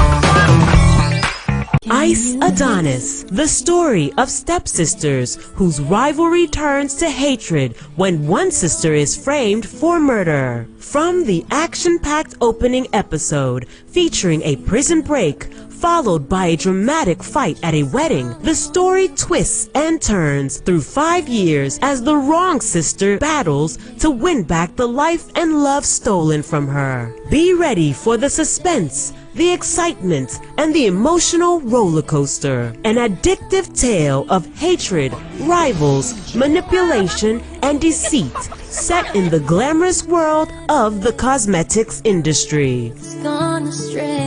Ice Adonis premieres on MX24 this July. For sponsorship and inquiries, call 0243-024-552.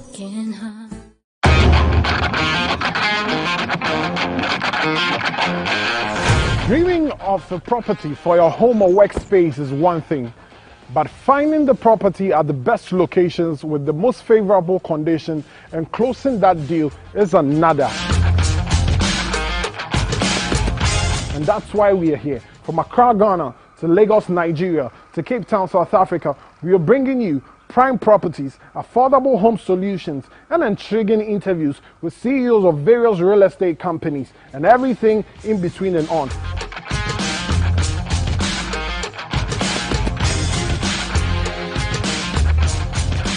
My name is Kwesi Otten Desmond, and this is Property Take.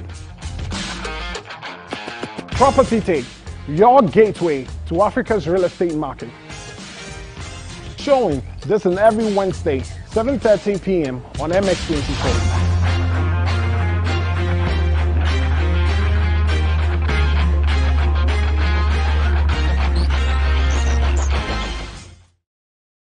If you're into content production for digital or TV, say hello to the MX24 studios.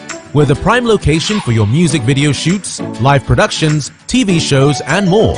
From state-of-the-art equipment to a very skilled production team, we've got you covered. Step into our modern and spacious studio with a changeable lighting system and foolproof sound. Our touchscreen studio projection monitors come with other features, including Wi-Fi connection, screen mirroring, and a remote workspace mode. Take advantage of our high-quality cameras to shoot in 4K and a variety of the best lighting equipment guaranteed to put life into your sets. Locate us on the first floor of the Silicon House building off the Boundary Road, East Legon. Give us a call on 024-235-5956 or 054-454-8612. You can also email us at info@mx24gh.com.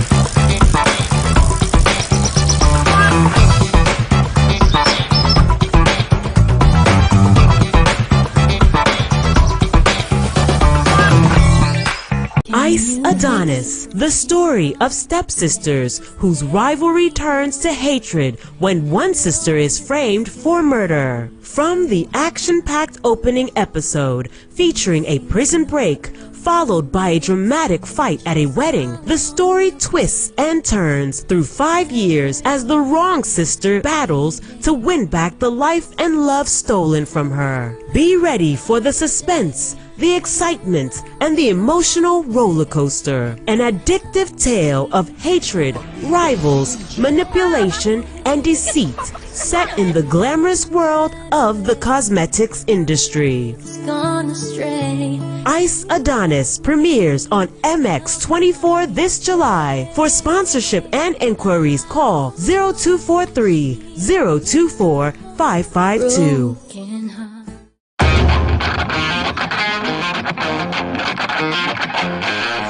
Dreaming of a property for your home or workspace is one thing, but finding the property at the best locations with the most favorable condition and closing that deal is another. And that's why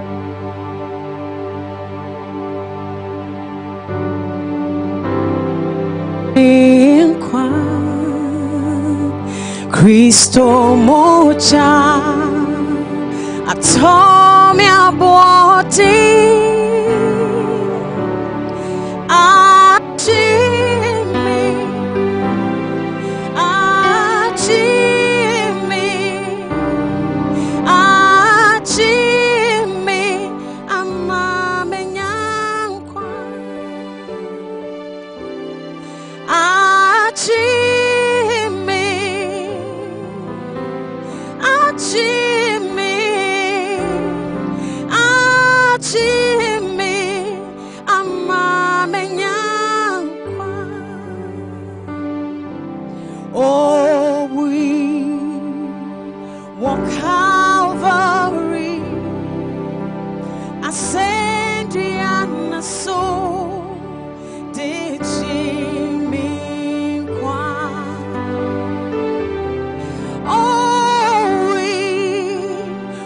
Calvary.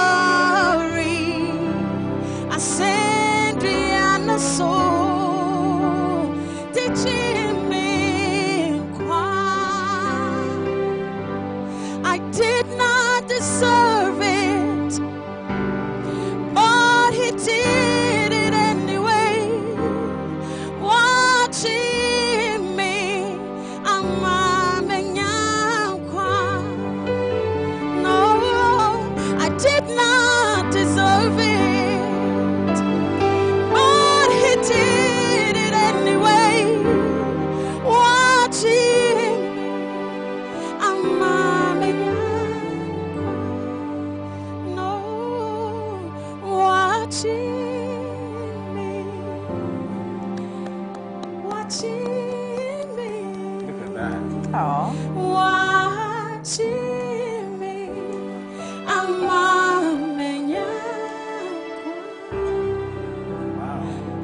Ajoa.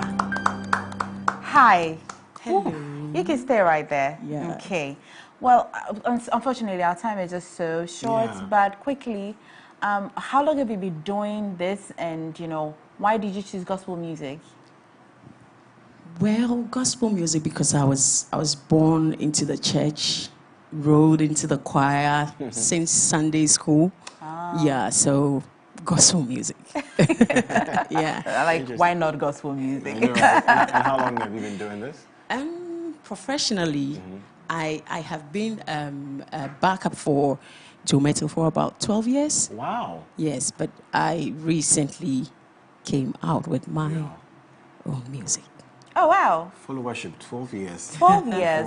Well, in that period, what have you been learning? What have you been doing to yourself? Actually learning a lot. A lot. How to even comport myself, and all that. So I've been learning a lot. What are challenges in that 12 years in preparing to be, to be here today? What are some of the challenges here? Well, some of the challenges are, you don't know what time you have to leave. What time? What do I do?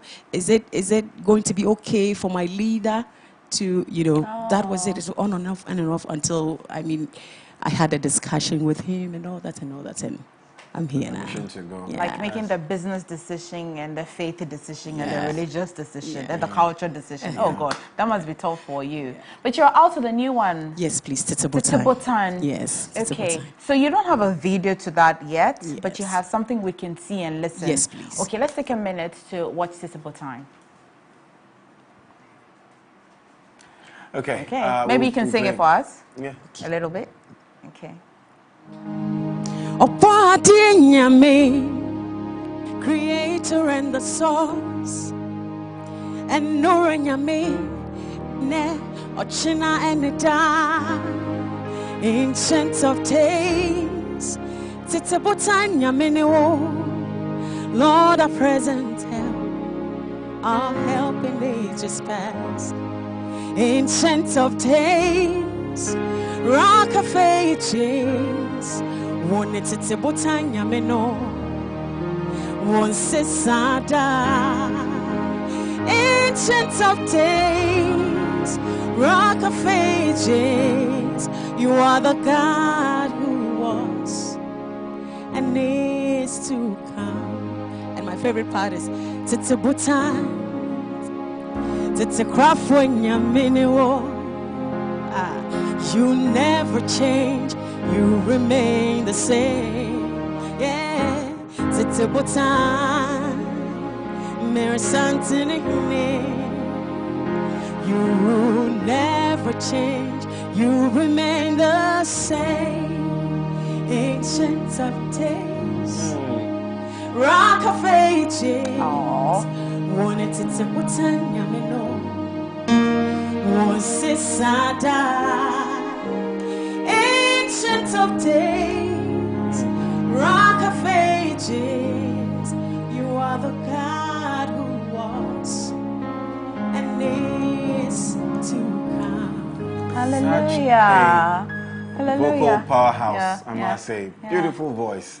Amazing. And sometimes there are gospel artists who sing and that they can sing. Yeah. There are those who have they carry anointing. Yes, back in them. You can tell that. Yeah. Ajoy Inchua is one of those people. And she looks like Ajoy Inchua, like Ghanaian woman. She's Ajoy. Okay. Would you do a video for the song eventually? Yes. Okay, but it's available on all the streaming platforms. Music platforms, all the popular iTunes, Boomplay, Audiomack, like Apple all the Music, popular ones. Apple everywhere. Music, everywhere. Okay. Is it just one song you've done, or you've done some sort of EP album, or just one for now? Album is yet to come. Now I have about 2 singles out. Okay. Yes, please. Let's have a conversation when you have that album. Yes, please. Did you feature anybody?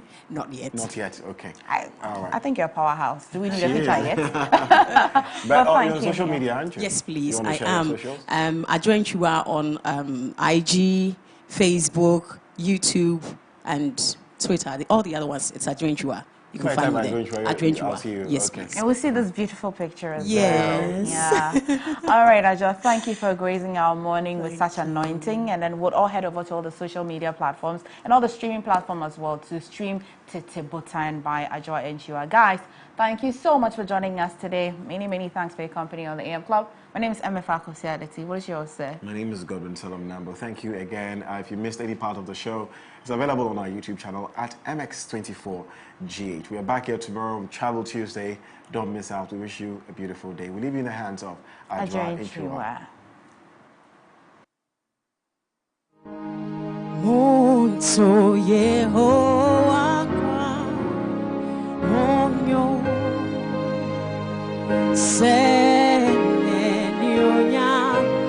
no ye kese Oh no ye cry tabia